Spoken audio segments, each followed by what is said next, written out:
Hi, David Moore, Equity Advantage, 1031exchange.com, and I've got Robert Smith from Peregrine Private Capital here today, and we're going to talk about all things DST. So I think where we probably ought to start, Bob, is just talking about the state of 1031, since I don't know what percentage your business actually comes from 1031s into that DST product, but it's a pretty big number, I'm assuming. About 99%, partner. 99%. So, it's pretty darn important. So you're skating on thin ice with me right now, huh? I mean, after 30 years in this business, I'm still fighting to save this tax code. It's not a new battle. It is not a new battle. So why don't you tell us a little bit about? I mean, you've worked with Inland, and they're sort of heading the charge on the defense of 1031, along with the Federation Exchange Accommodators, the Exchange Roundtable, a whole group of people. But why don't you sort of talk to us about what's happening from your side of the lane? Well, I think, obviously we've seen a tremendous uptick in business volume this year because of the threat to 1031 exchange from the current administration. That being said, as we previously mentioned, this is nothing new. As long as we've been in the business, as long as David's been in the business, at regular intervals, some entity in government usually takes a run at Section 1031 saying, hey, look at all the additional revenue we can generate from a capital gains standpoint if we eliminate this part of the tax code.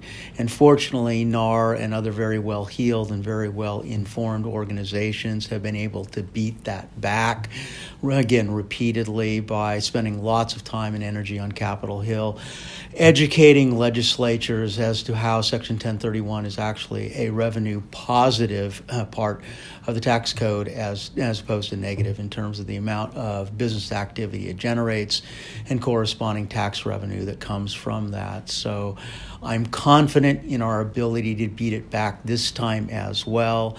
That being said, it obviously won't be an easy fight, but we have it's catalyzed tremendous resources from an industry standpoint from the different 1031 the different DST companies, as David mentioned earlier. Inland, she's the 800-pound gorilla in the DST space, has been leading the charge on Capitol Hill with significant contributions from everyone else in the industry as well as independent broker-dealers and that kind of thing.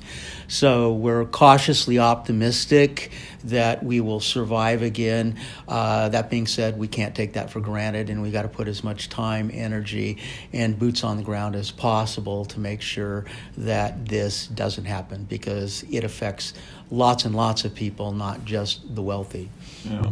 So I just want to get everybody on the same page. I mean, if we go back a little over a year ago, I mean, or last March or so, when now President Biden put out his initial tax proposals, he talked about 1031, talked about increasing capital gains, so on and so forth. And we've got, as I mentioned, Bob's got a tight relationship with a half dozen of the top DST sponsors in the business. And we've got therefore great relationships with them too, and Inland was very kind. They actually had their chief of governmental affairs to participate in a presentation we did in January. And the reason I bring up a year ago, the initial tax proposals were pre-COVID, and so the idea was, okay, we don't know what he's really going to do, since the world's a different place than it was when he first put those proposals out there. So all of a sudden, President Biden gets elected. And the idea at first, at least in January of this year, and by the way, this is mid-May in 2021 right now, just so we have a date on this so you're aware of what we're talking about. So if things look like stale information a year from now, you know why. But the initial idea was that the first year of his presidency is going to be going after having to fix COVID, right? Work on COVID, work on immigration, whether you think that's a problem or not. But the idea was that he'd be busy taking care of those things. Then we're going in the second year, and then he's got midterms coming up in an effort to control the House and Senate. He wouldn't want to ruffle everybody's feathers and throw tax reform in there into the mix, right? Correct. And now, a few months later, everything's sort of out the window, and now all of a sudden, the 6th of this month, we got hit with a proposal to cap 1031 tax deferral at $500,000 a transaction, it sounds like. We still don't know exactly what's going on, but that came from nowhere. They're still looking at capital gains tax increases, but general idea is that not much is going to happen. But it's still a fight we need work on. And then one thing I want to talk about with 1031 real quick is that people always sort of look at these things as, oh, it's the wealthy, it's the one percenters. And I would say 1031 is the total opposite. 1031 is one of those tools that's available to anybody. I can give you any number of examples of our clients through the 30 years I've been in the business that have started with nothing. And ended up people making a very good life for themselves. And these are people that maybe they're immigrants that have come from overseas. I've got one example that I always like to use. A guy migrated here, immigrated in, and was a janitor, and he worked his way from that into a person that's got numerous commercial properties at this point. He did it out of hard work. But the great thing about real estate, I think, is that one of the great things about real estate is you don't have to have been some highly educated person to actually make a good living in it.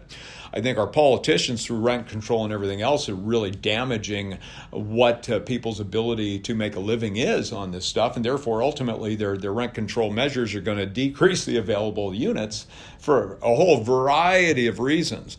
But don't look at 1031 as one of those things where it's just for the wealthy. I would say it's total opposite. You don't need that $500 or $1,000 an hour lawyer to put an exchange together. Anybody can do it. And we've got endless examples of people using it to get someplace. But that DST product that you offer, Robert, is the place to go. And usually people think of it as a place to go at the end of the day. They're tired of the terrible T's, toilets, trash, tenants, turnover. They're just done. But now I'm seeing the same thing happen just with people's inability to deal with rent control in different areas. You want to have any comments on that? And I mean, if you think about 1031 and its impact on taxes, on society, on increasing values of properties, or just increasing the quality of property. I think, David, you're exactly right with regard to your description of Section 1031 and the people it benefits. The majority of rental income property owners are middle-class people, are retirees. It's an important part of their right to retirement program, particularly in the past, present, and current zero interest rate environment. Income-producing real estate is one of the few places that people can still create a livable income stream in retirement. So quite the contrary to what government tells us, as you just said, about it being a loophole for the wealthy, it has been integral to many, many middle-class people and their ability to build a portfolio that will sustain them in retirement. And so to eliminate that would go a long, long way to hurting them and damaging their portfolio value and their retirement prospects. And to segue into the DST part of it, as David mentioned, historically, DST was something that you went to when you were basically at the emotional give-up point, from the standpoint of, hey, I want to stay in real estate because I like the asset, I'm comfortable with it, I don't want to pay capital gains tax, or I want to defer that, but I'm at a point in my life where I just don't want to manage anymore. And that's when you came to DST, because DST is the only truly passive option in 1031 exchange that allows you to stay in the real estate venue but have the burden removed from you of management. But now we're seeing, with rent control out of control up and down the West Coast or the left coast, you're seeing more and more retail landlords being squeezed out of the business because, from a regulatory standpoint, an administrative standpoint, a legal standpoint, local and state governments are making it almost impossible for these people to remain in business. So we're seeing, at least in our market here in the Pacific Northwest, we're seeing a generational shift in ownership take place of rental properties as the retail mom and pops decide to exit the business, in large part being bought up or bought out by institutional owners, and they're going to DSTs now because DSTs give them the option to physically move from a constrained or conflicted environment from an ownership standpoint, which is what we have here now, to someplace else geographically in the United States, generally a red state, where landlord rights and property rights are not under direct attack. So DST in many cases has gone from The product of last resort now to the product of first result. People saying, hey, get me out of Portland. Then it was get me out of Multnomah County. Now it's just get me off the left coast. And DSTs can do that for accredited investors pretty darn well. Yeah, definitely. So I want to stress something real quick. Right now, the proposal on the table with 1031 is to cap it at $500,000 in gain. And the thing strange to me is that I think the government's getting very good at splitting us into groups and letting us fight, okay?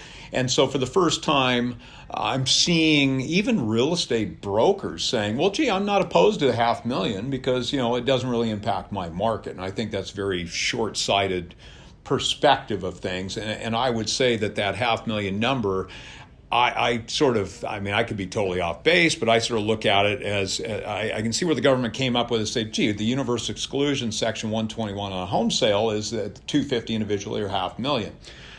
The thing people don't understand is those numbers are stale. I mean, those numbers were 1997 numbers, $250,000 and $597,000. I mean, you should probably double them today. I mean, it should be probably $500,000 and $1 million on a home sale. I mean, anybody on the, like you said, the left coast is going to be looking at tax consequences well beyond what their gain in the exclusion numbers are. So anybody that says there's no inflation is just, I don't know where you live, but try to get out of the grocery store with a shopping cart that doesn't cost you $200 or $300, right? I mean, it's just crazy these days. But I want to push out there that we're not talking about a big 500,000 gains, not a big number when we're talking about liquidation of property.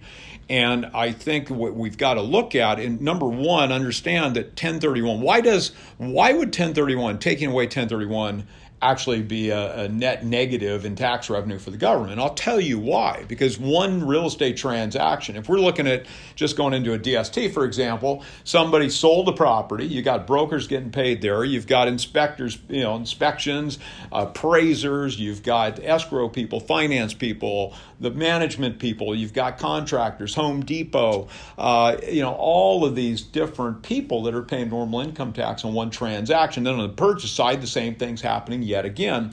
But what I want to stress is don't look at it necessarily from, gee, the wealthier keeping things going. Understand that when a property is sold, typically people are putting money into it. I made a comment earlier about Home Depot, right, or the contractors. I would argue that market velocity is just paramount. It's critical to keep the real estate inventory alive. And if you don't have things turn, you're not going to have things get built or things get improved. And I mean, when was the last time somebody bought something and didn't improve it? But you made a comment a few minutes ago. There's a fundamental change in what's happening with real estate. And I think if you take 1031 away and you look at the potential doubling of capital gains tax rates, wherever we end up with that, you've got a fundamental shift from regular people owning assets to institutional ownership, and I think that's a very dangerous thing because it changes the whole paradigm. It changes the way things work. And I know we're working on a portfolio right now that was liquidated in a city, and that gentleman first off started looking for a whole variety of other assets and was going to use the overage into DST. But now with the market where it is, correct me if I'm wrong, the bulk of his money now appears to be headed into DST. And he's got the ability to, even if it was with a single sponsor, you've got the ability to diversify geographically and by, I call it food group, but the type of asset that they're going into. Yeah, I think you really hit the nail on the head when you talked about the current inflationary environment that we're in. We've been beating that drum for the last year on our website and our blog page saying inflation's coming. And for better or for worse, COVID-19 shut down the economy, flooding the market with money. And then depressing production is the perfect witch's brew for inflation. And everybody poo-pooed that. You're alarmist, you're overcautious, or you're just crazy. Well, it's here now. And so the question is it going to be short term or long term? And our powers that be, Janet Yellen at the Treasury and Jerome Powell at the Fed, are assuring us that it's transitory, nothing to worry about. The only problem with that is the Fed historically has had a 100% track record of being wrong in terms of major turns in markets or major turn in market dynamics. And so things are so inflated from a value standpoint.